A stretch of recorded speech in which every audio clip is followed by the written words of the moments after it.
kazi kumalizia.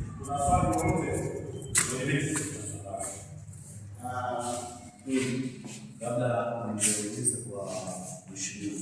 Mambo yamekamilika pamishi au imeisha hivi? Hapana, ndio naona alikuwa kuisafisha, anakuja engineer kwa sababu kwamba apige sasa kama piga pamishi.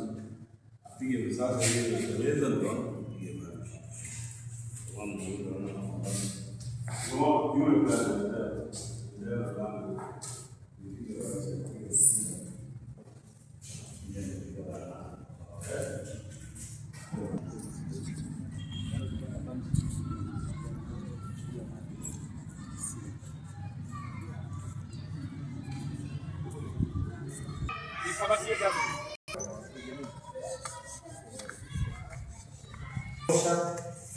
Ishie tu kwenye chumba hili kwamba hii ndio dalili tosha ya madarasa yetu yalivyokuwa na sasa yalivyo. Anategemea kesho sasa watoto waingie kwenye madarasa yao. Kwa sababu kufanya jambo kama hili ni jema zaidi. Sasa tunajua kwamba zimetumika kwa hakika. Tumpongeze mwalimu kwamba asante mwalimu. Sasa pamoja na mwenyekiti wa atatuletea kwenye kikao cha UDC, atatuletea taarifa ya matumizi. Kwa hiyo tumepitishana tu kwamba tuone ili tutakapotoa taarifa tuifananishe na tulichokiona, alafu mwisho siku tunaruhusu mambo mengine. Kwa hiyo nafikiri sasa kwa nature madarasa yote yako kwa mfumo huo. Sasa mimi nikuulize mkuu wa shule, huyu bwana uko ndani ya mkataba au uko mkataba wake ulishapita kwenye utekelezaji? Hapana, mkataba tulisaini tarehe 2 mwezi wa kwanza ambapo ndio tunaanza kuhesabu siku 90. Kwa hivyo mpaka tarehe 2 mwezi wa 4 ndio siku 90. Kwa maana amemaliza kazi kabla ya mkataba wake. Safi kabisa. Tunawataka watu wa aina hiyo.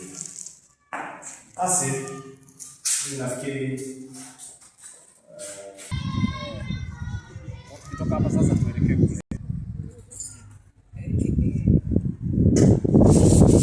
Ni wajumbe wa ODC kata ya Wanjani, wasimamizi wa shughuli za maendeleo kwenye kata ya Wanjani.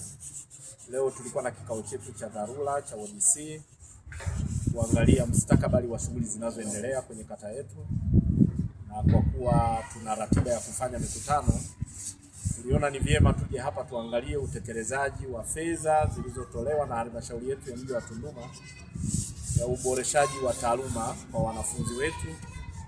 Hii shule ni miongoni mwa shule ambayo ilikuwa iko kwenye mazingira ambayo ni hatari, mazingira ambayo sio rafiki kwa watoto wanaosoma. Lakini tunamshukuru Mungu, baada ya kuliona hilo, halmashauri imetoa fedha za ukarabati kwa vyumba vyote kama unavyoviona, vyumba 9, na shughuli imefanyika kama ulivyopita na kuona. Kwa kweli tunaendelea kumshukuru Mungu, lakini tunamshukuru Daktari Samia Suluhu Hassan.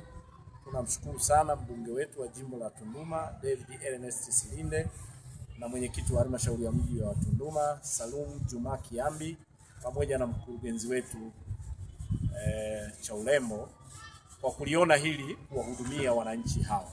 Kwa hiyo kwa kifupi sana, unaniona niko na mtendaji wa kata, unaniona niko na afisa elimu, wenye viti wangu wa serikali za mitaa wote 4, watendaji wa mitaa wote, lakini tunaye mwenyekiti wa wazee jimbo la Tunduma, mzee wetu Shila Hailile Mponda. Ni miongoni mwa wadau wakubwa sana kwenye shughuli za maendeleo na amekuwa akitushauri katika mambo mengi. Kwa hiyo tuliona tupite walau tuangalie kazi inayoendelea ili wajumbe wajiridhishe usimamizi wao namna ulivyokuwa. Wala hatuna mambo mengi sana. Zoezi letu tunaendelea nalo, na mwalimu ambaye ndo msimamizi mkuu hapa, taarifa hii ataiwasilisha kwa mujibu wa kanuni kwenye vikao vyetu vya ODC ili tujue sasa kazi iliyofanyika na kiasi tulichokuwa nacho, ili mwisho wa siku na sisi tutolee taarifa kwa wananchi wetu. Baada ya kusema hayo, tunasema asante. Waandishi wa habari, endeleeni kutoa taarifa zilizo njema kwenye serikali yetu kwa namna ambavyo Daktari Samia Suluhu Hassan ameamua kujipambanua kwenye idara ya elimu. Ubarikiwe sana. Asante sana. Amen.